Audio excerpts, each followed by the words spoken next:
Okay, good morning. So yesterday was the first draft meeting of NFPA 70B. And what I'm going to do right now is I've got to go through my notes to get ready for today's second day 2 of NFPA 70B meetings. So what I thought what I would try is just I'm going to do my work live. So you guys and gals, if I'll tell you what you can do if you're interested. If you are interested, I think just need to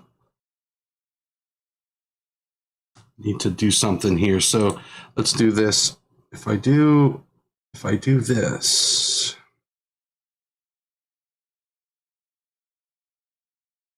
Okay, yeah, perfect. All right, so I'm just want to, you got to turn off that footer. There we go. All right. So stop that. All right, so let's take a look at, I'll tell you what you can do.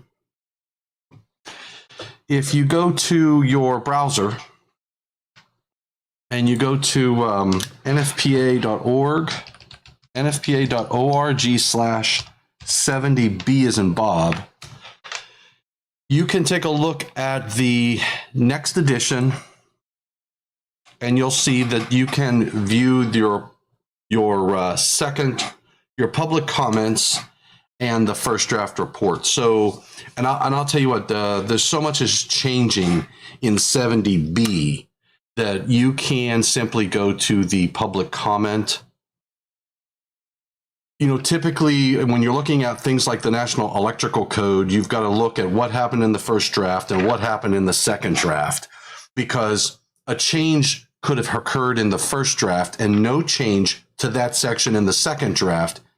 But in the second draft, in the public comment report, you won't see it as being different. Wherein in reality, it did change. It's just that there wasn't any, or there weren't any comments on it. So, but 70B is moving to a standard. So you don't have to go to the first draft. Hey, good morning, Nihad. Yeah, we are going full speed this week. So, what I'm going to do right now, Nihad, and I was just upstairs chatting with you on our paper, and I need to go over what happened yesterday and prepare for today. So I thought I would just do it live. And nobody ever talks about what's going on in the process, and our meeting doesn't start for another hour and a half.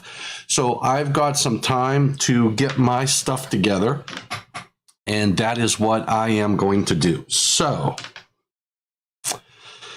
I need to open up my email, which, whoops. Let's just do this because this is, well, let's do virtual cam. Put me at Eaton.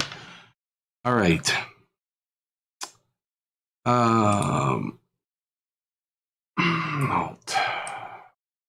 There we go. That's a little bit better. All right. So what I've got to do is I've got to open up my email, and I got my notes. I have my notes for the first draft. We went through yesterday total 125 public comments. We had 7 committee second revisions. Now, in the second revision category, I'll tell you some of the hot points of debate and discussion. I need to find Chris Kowash. And what I need to do is get to there it is, the folder. task group files, and send a code. I need my phone. All right, so point of contentions. We had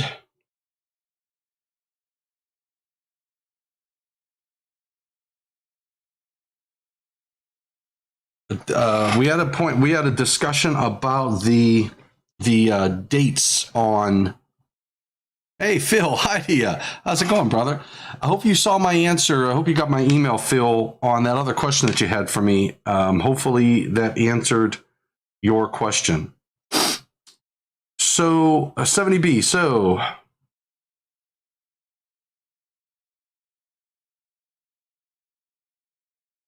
SharePoint.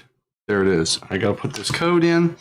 So the way they do business here. So I got to put a code and make sure that this is right so I can get into these files. Whoop.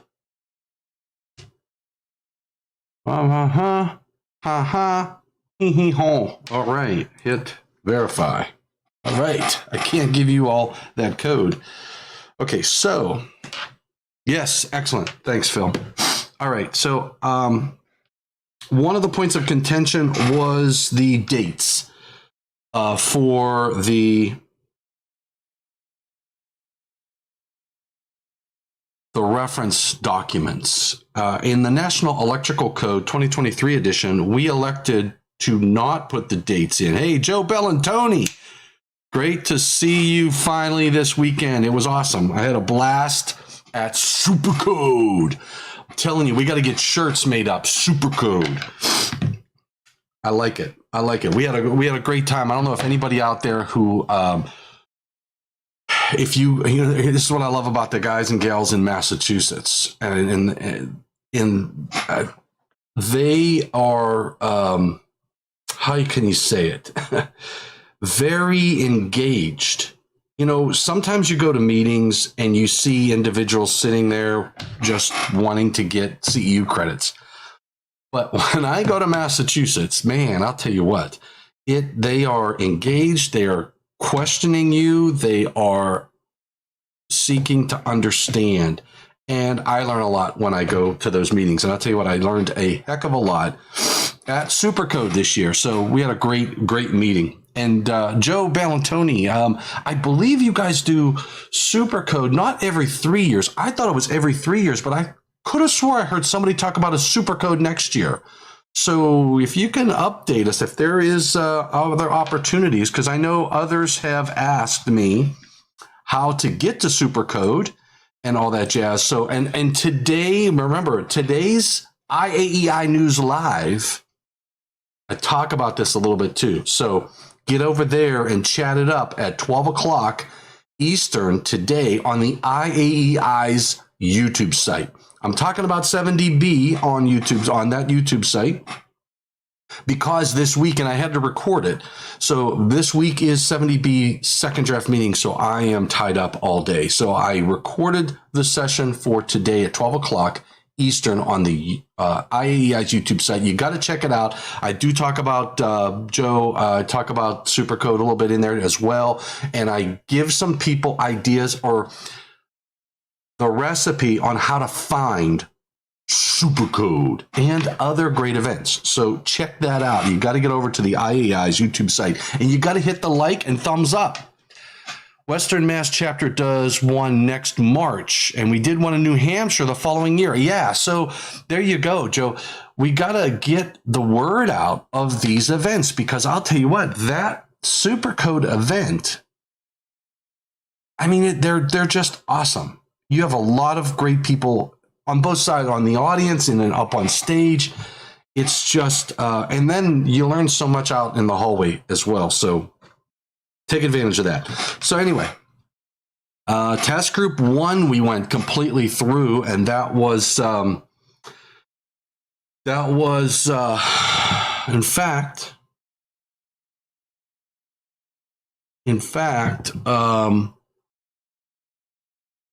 hold on. Got to bring up 70B. Got to bring up the 70B stuff. So, boom. It's over here now. I got to bring it over here. So we had, oh my goodness. We had task group 1, which was, I believe task group 1 was Paul Dabrowski's task group. So Paul got through all of his except 1. And what we're trying to do right now, that's the other issue. That's the issue right now on hand is the definition of a low voltage power circuit breaker. So I'm going to look this up. So what we, hey, good morning, Felix. Good to see you. So I'm talking about our task group, our second draft meetings yesterday. Our challenge right now, which was one open item, and it was public comment. Where's it at? I should have highlighted it. Hold, PC 81, public comment 81 is seeking to add a definition of a low voltage power circuit breaker.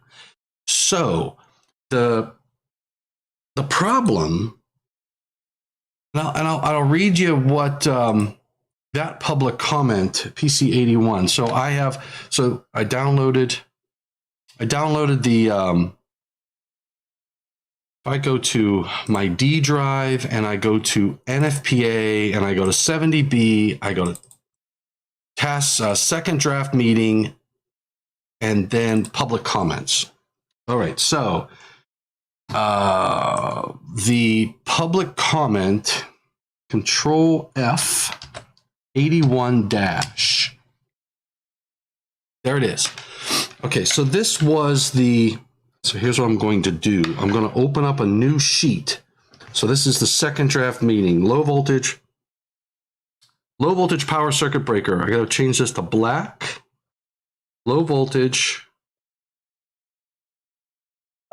power circuit breaker.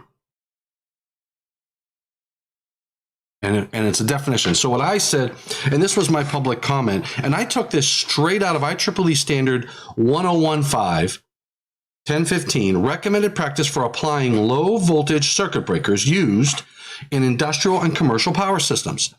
And the definition in that IEEE standard says a mechanical switching device capable of making, carrying, and breaking currents under normal circuit conditions, and making and carrying for a specified time and breaking currents under specified abnormal circuit conditions, such as those of short circuit. Rated 1000 volts AC or below, or 300 volt DC and below, but not including molded case circuit breakers. So, two issues came up. That last sentence that says rated 1000 volts AC or below, or 300 volt DC and below, but not including molded case circuit breakers, is not a complete sentence. So Chris Koash pointed that out. Another question came up that said, wait a second, we don't agree with the 300 volt DC. We think it should be 3000 volts DC.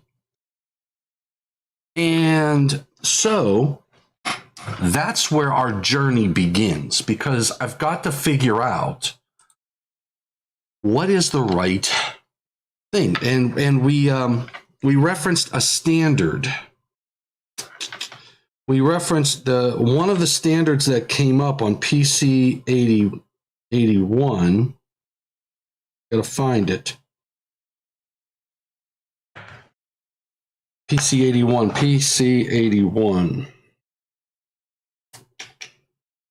C37.14. So C37.14. C37.14 is a reference standard. I got to see if I have a copy of that. IEEE. Nope. Where's my at IEEE? C37.20. C37.14. I don't know that I have it. All right, so I got to log in now. C37. Look, Okay, so here's two other low voltage power circuit breakers. A mechanical switching device consisting of a frame that contains some number of field replaceable component parts or subassemblies that is capable of making, carrying, interrupting, and breaking currents. That's pretty generic. Modern low voltage power circuit breakers are rated 1,000 volts AC or less, or 3,200 volt DC and less. So this one says 3,200 volt DC. They are typically larger circuit breakers with frames rated at 600 amps or more, which have a significant degree of maintainability, such as the ability to replace contact structures, arc chutes, and other parts subject to wear. Modern versions are UL listed to ULC. Now, we can't reference, we could put that in an informational note, the standard. It's a UL 1066 product. There's what I can do. Let's go to UL 1066. And I can do that right here. UL 1066. Let's see what the definition. Uh-oh. Your account has been locked. Forgot password.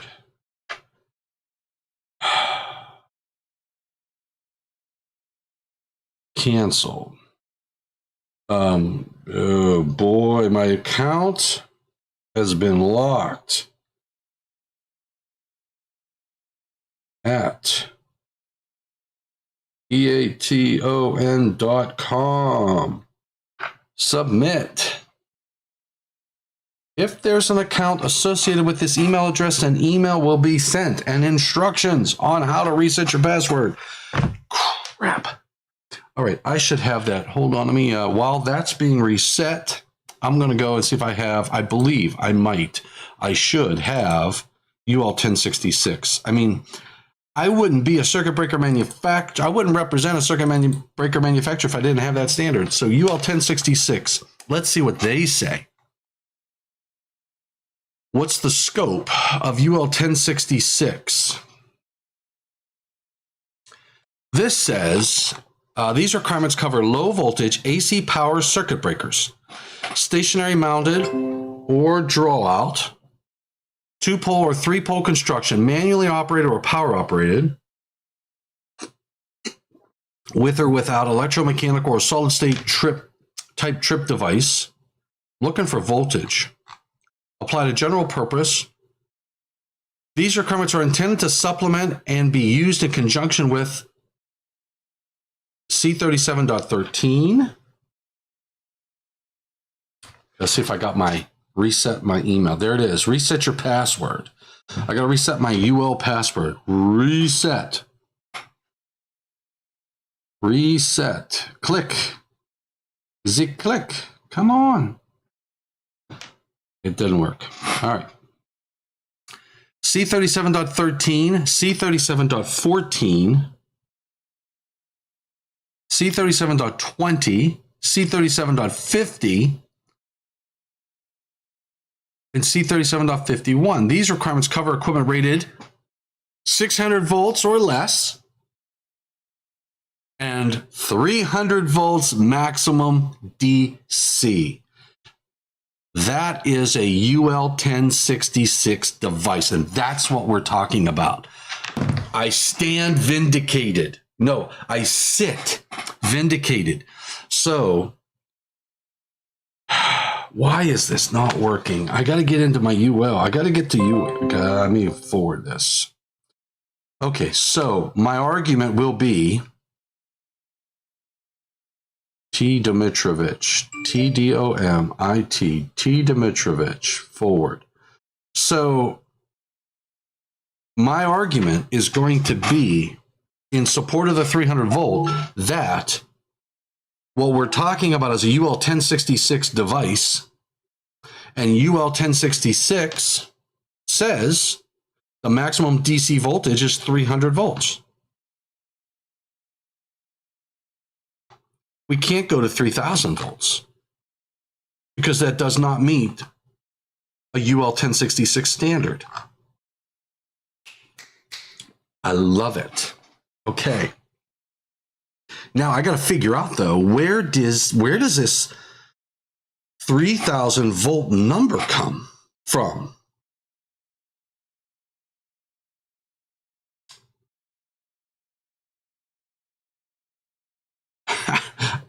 This is the cool part of being on a committee like this, because you've got to really justify your, you have to justify what you're arguing, and you've got to it's got to make sense. It's got to be defendable. And sometimes you learn. So, I got to reset my password. So there it is, create a new password. So I'm not allowed to tell you this one. So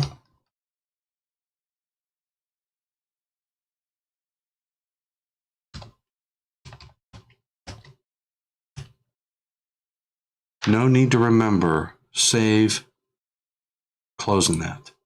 Password change successful. Click here to log in. Okay.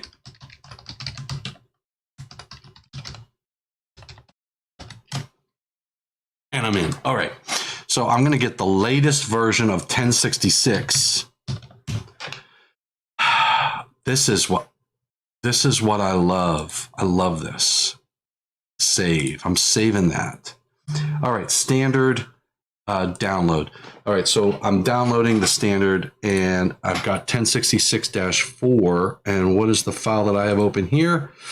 1066-3. So let's go to, this is, do you think this is a valid argument? I think it's a valid argument. Thank you, Nihad. I appreciate it, buddy. All right, so it says, so I'm in the scope of 1066. There's my reference documents. Oh, I sit corrected. And it is, these requirements cover equipment rated 1,000 volts or less nominal, 1058 volts maximum AC, and 1,500 volts maximum DC. And you know what? The 1,000 volts and 1,500 volts aligns well with what we just did for medium voltage in the National Electrical Code. That's a new number. So this is March of 2017. The other document that I was just reading from is dated, which is 1066-3, is dated October 11th of 2006. So between 2006 and 2017, they updated the scope of 1066, and they moved the DC voltage to 1,500 volts. Okay, so, and they moved the 600 volts to 1,000. So, what I need to do is bring up my notepad. Actually, here's what I'm going to do. I'm going to open a note. Notes, Notes, notepad. All right, so I open notepad. I don't know where it went. There it is, notepad. And what I'll do is I'm going to take my Control-C, my language, Control-V, and I'll show you what I'm going to do. Let me try to make this bigger. Okay, so what I am going to do, this was my public comment. All right, so there's my public comment. 3.3.8, low voltage power circuit breaker is a mechanical switching device capable of making, carrying, and breaking currents under normal circuit conditions, and making, carrying. So I'm just looking. I mean, what? I'm going to look if they define it in the standard, right? I mean, I don't know if they have a definitions in the standard. There's markings. There's supplement. I don't believe there is a definition there. Okay, so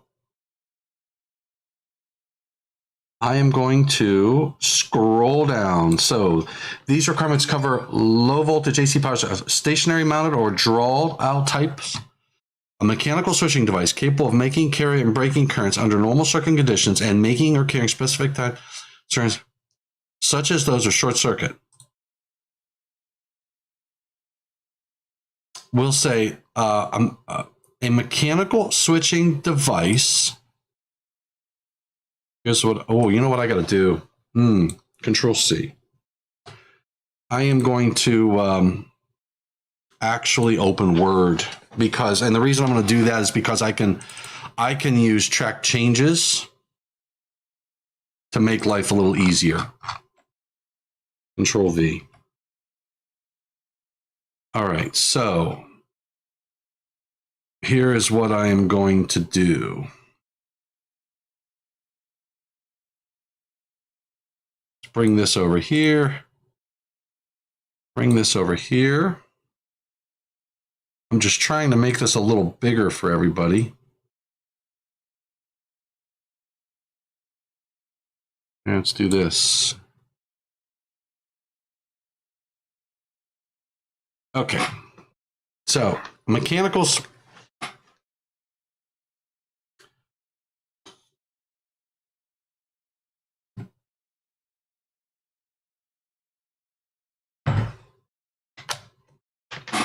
Put my iPad over here. We're going to get down. All right. So, a mechanical switching device capable of why doesn't it scroll? Why does it view crap? How do I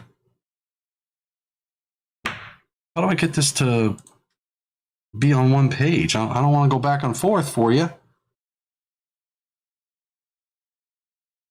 Focus.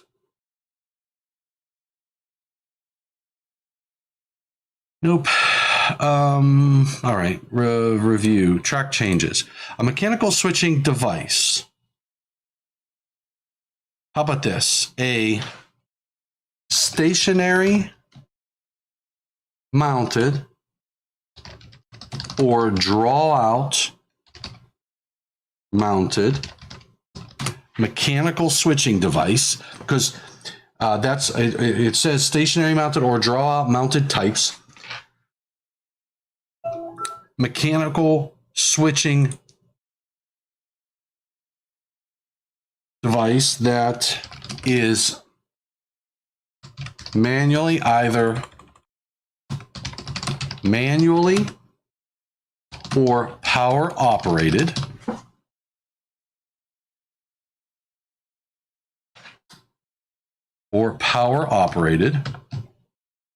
capable of making, carrying, and breaking currents under normal conditions, and carrying for a specified time and breaking currents under specified abnormal conditions, such as those of short circuit.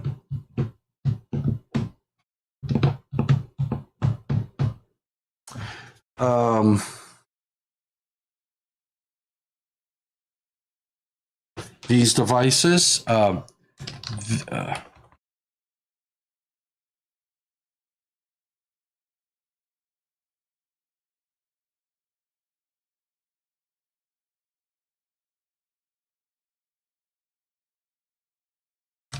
these devices are rated 1,000 volts AC or below, or 1,500 volts DC and below, and do not include molded case circuit breakers. What do we think of that? And then what we'll do is we'll say Annex A dot 3.3.8.3, and we will say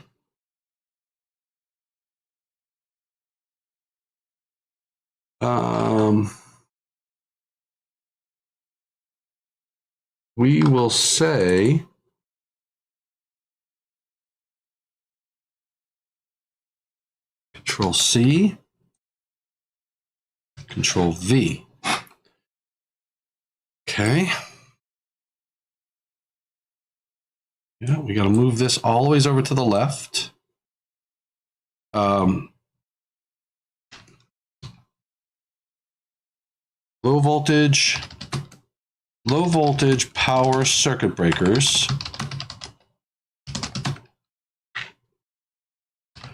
are mechanical switching devices consisting of a frame that contains some number of field replaceable components, parts, or subassemblies that is capable of making, carrying, and breaking currents. Modern low voltage power circuit breakers are rated 1,000 volts or less. Oh, I don't like that. Or less AC, or 1,500 volts DC and less. They are typically larger circuit breakers with frames rated at 600 amps or more, which have a significant degree of maintainability, such as the ability to replace contact structures, arc chutes, blah, blah, blah. Modern versions are UL listed to UL 1066 and are commonly installed, and we know what UL 1066 is. UL 1066 and are, we should title UL 1066, comma, that's -3. I need the latest version. UL 1066, where is it? Here it is. UL 1066, comma, quote, low voltage AC and DC power circuit breakers used in enclosures and are commonly installed in switchgear as draw-out devices. More rarely, they may be installed as fixed-mounted devices in older equipment. Low-voltage power circuit breakers, manufactured prior to generally had metal frames. Those manufactured after 2000 have tended to use frames made from non-conductive materials. Low-voltage power circuit breakers, PCB, are sometimes also referred to as metal frame or air frame breakers. All right. Make sense? All right. So what the A means and what you have to do is you have to put a star up there. I'm loving it. So I'm going to do this. I'm going to do a file, save as, and I'm going to browse to my D drive, go to NFPA 70B, second draft, and I'm going to say low 3 point what? 3 point, what was the number? 3 point something, 3.383, 3.3.8.3, 3.3.8.3 low voltage power circuit breaker definition. Boom. And then what I'm going to do is I'm going to email that to the team that so I am going to email that to new email 3.3.3.8.3 whatever definition, and I'm going to attach that file. There it is, 3.33383. I'm going to send that to myself, and I'm going to send that to the people on this list. So I have to open up my email over here. Loving it. So you see my logic. I go to, since we're saying it's a UL 1066 device, I go to UL 1066. I look at the scope of 1066, and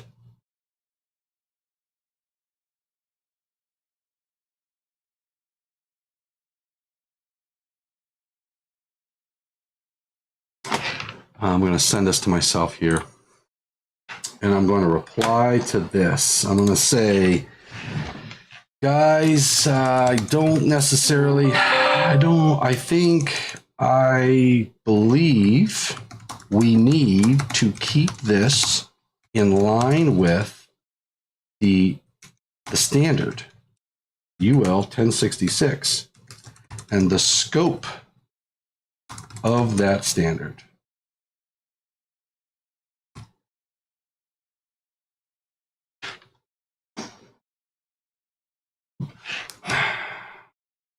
If you look at the scope of 1060, oh, here's the other thing. At the scope of 1066 and the fact that NEC 2023 has established the threshold between low voltage and medium voltage as being 1000 volts AC and 1500 volt DC. We need to align with that. See attached suggested wording changes. Thanks. All right, so I'm going to go back and I emailed myself that Word document, Control C, Control V, and send. All right, so I feel good about that one. Now, we'll see what they say about that. And I'm going back now to my notes. So that was on hold, PC 81.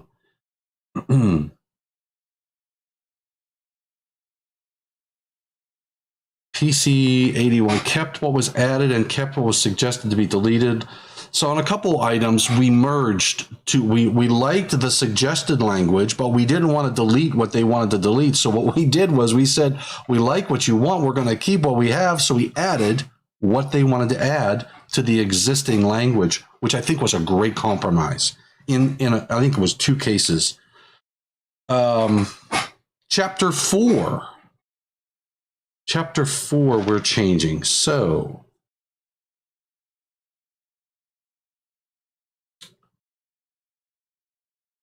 I think that was the only open item from yesterday.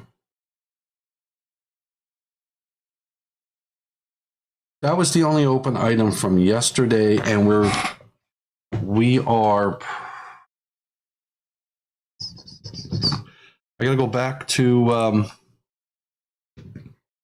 Let me take a look at the public comments.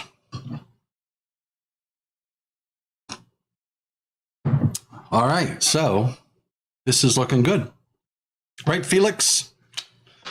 All right, so let's take a look. Oh, close. We got through chapter 1, I believe. Yes, we did. We got through chapter 1.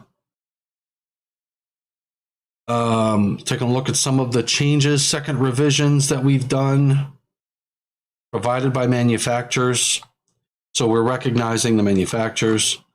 Let's take a look at chapter 2. I believe we moved, chapter 2 are all the references. So we moved all of that material to annexes. And we kept the dates on those. Chapter 3. Chapter 3 definitions. Chapter 3 definitions. We're getting through a lot of these, but we're not done. So circuit breaker, we defined an insulated case circuit breaker, which I don't like that. I don't like. And here's my problem with the insulated case circuit breaker. It's a molded case circuit breaker. It's listed to UL 489. Yeah, Felix, there is a lot of work yet to be had. We've only got through 125 public comments. I can't remember. We were up over 600, I think. And I can't remember what the pace was. So I think it was 600 and some.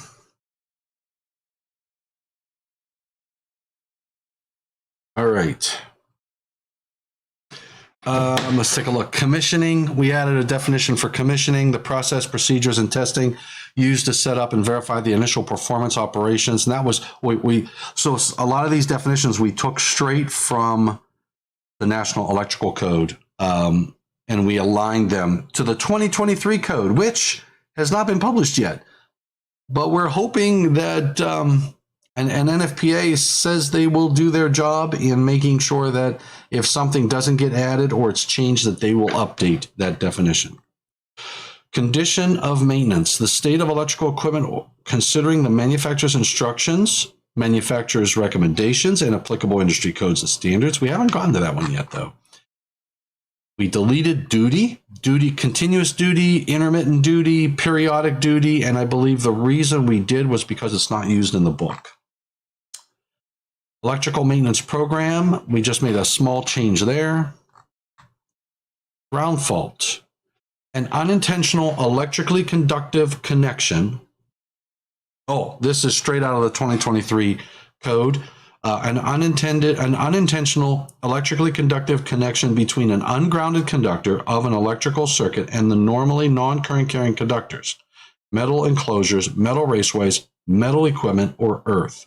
So that would mean that a grounded neutral is not a ground fault, does not produce ground fault currents. Makes sense.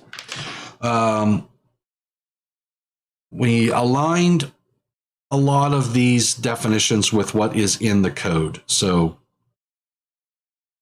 I'm just looking down through definitions, power quality, service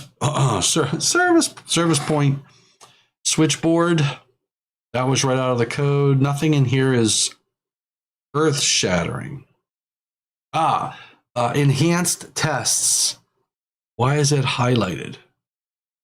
Why do they cover that in red? Tests can be performed at the discretion of the EMP.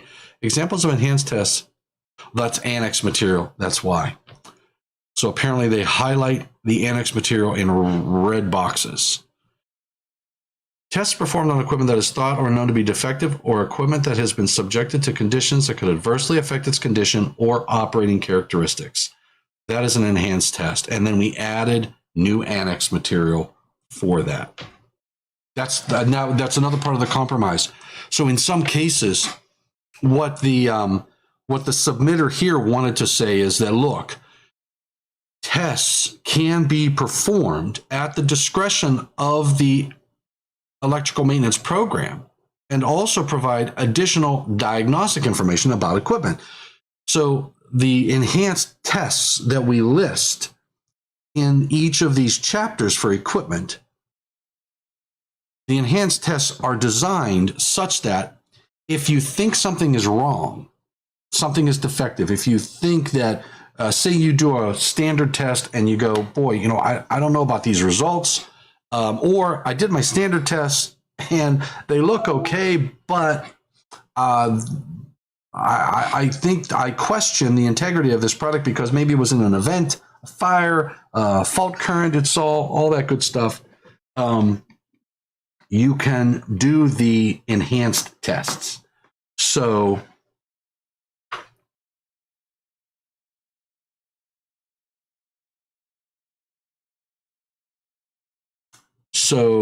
the enhanced test, so what we did was instead of putting that in the definition, we put that in as annex material to remind people, look, yes, these are enhanced tests.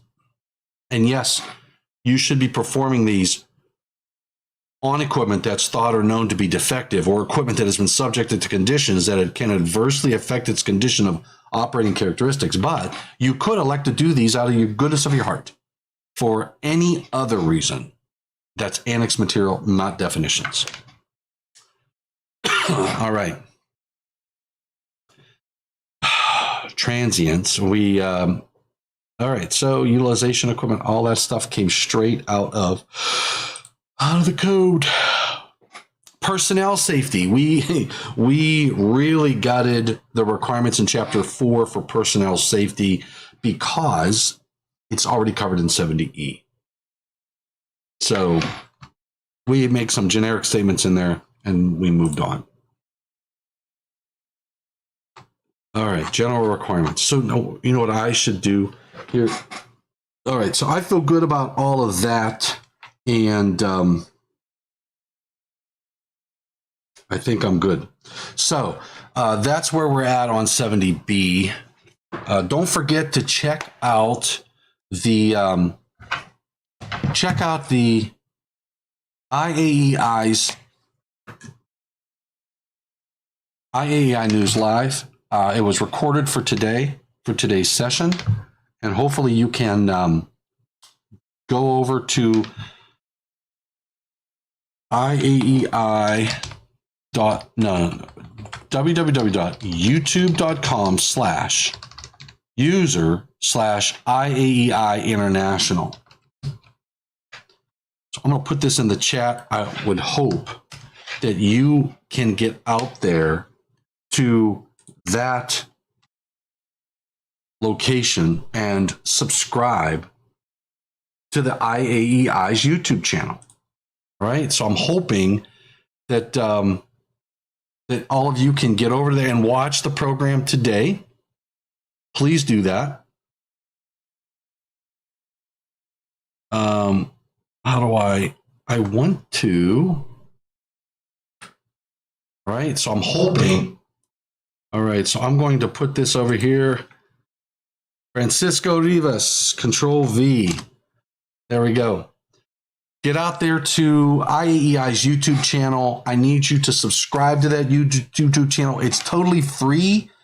And hit the bell so you know when we post materials or when we go live on IAEI News Live. And today's topic is the topic of the week, which is 70B. And also I talk a little bit about Supercode and how to find events like Supercode. I show you on the webpage on how to do that. So get over there, please, to that event. I would really appreciate it. IAEI would really appreciate it. And I want to see those numbers go through the roof. So please get over there to IAEI's YouTube site. All right. All righty. So that is today's event. And today we are talking 70B second draft meeting. I'm going to get back to work. I've covered the material from yesterday. I feel comfortable with it. I contributed to the definition of a low voltage power circuit breaker. And I think it makes sense. Can't go above the 1,000 volts AC and 1,500 volt DC because then it's no longer a low voltage power circuit breaker, right? See you at IAEI YouTube channel at noon. You on it, Felix. You're the man, the legend. All right. I think we're good. Thanks for everybody for tuning in, and thanks for what you do for electrical safety and the electrical industry. All right. Take care, stay safe, God bless, and please stay healthy. I'm going to sign off.